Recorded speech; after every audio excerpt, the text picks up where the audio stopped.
Assalamualaikum warahmatullahi wabarakatuh. Perkenalkan, nama saya Alvin Syawalan dari kelas 12 IPA 4. Di sini saya akan menjelaskan mengenai teori relativitas Einstein. Teori relativitas Einstein adalah teori sains yang pernah digagas oleh ilmuwan Albert Einstein pada rentang waktu antara 1905 hingga 1915. Secara mendasar, teori relativitas dapat dimaknai sebagai sifat-sifat konstan dari hukum fisika yang berlaku universal. Jika manusia di bumi mengalami dan menjalani hukum fisika mengenai gravitasi dan kecepatan cahaya, maka hukum tersebut akan berlaku sama jika manusia berada dimanapun di alam semesta ini. Nah, universalitas inilah yang diulas secara mendalam dalam sebuah gagasan teori bernama relativitas.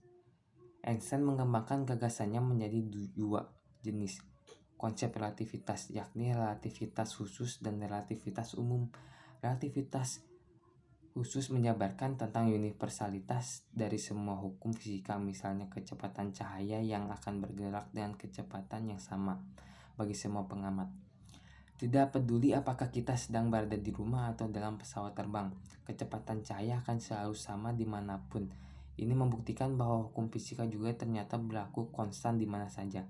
Dalam relativitas, melalui sebuah kerangka model yang dinamakan inersia, yakni sebuah kerangka acuan yang akan menganggap hukum fisika bekerja secara konstan di mana saja.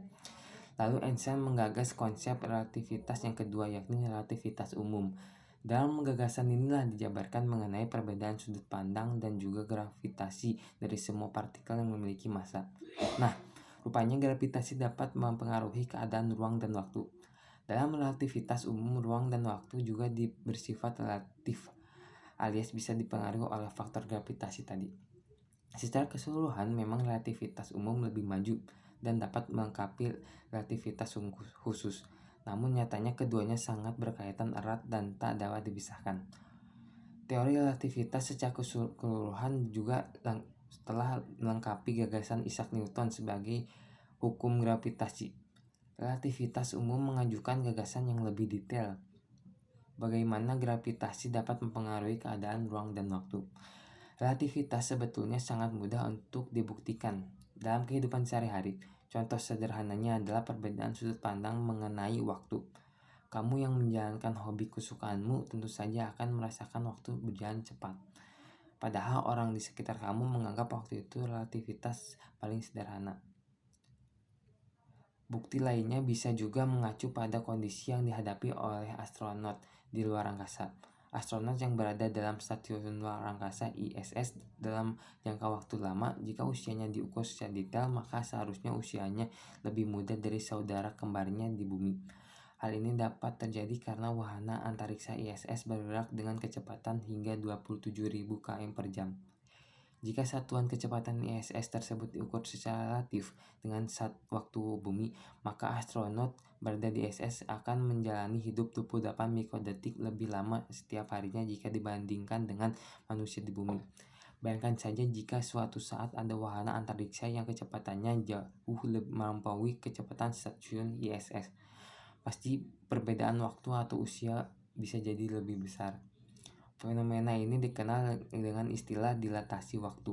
Ditulis dalam laman Britania, dilatasi waktu dapat terjadi manakala ada pengaruh besar dari gravitasi dan kecepatan gerak konstan.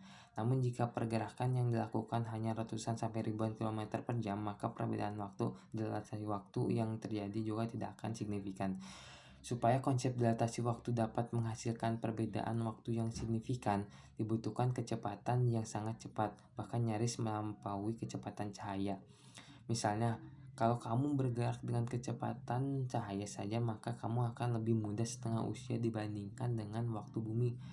Waktu bumi sudah menginjak 100 tahun, namun usia kita hanya bertambah 50 tahun.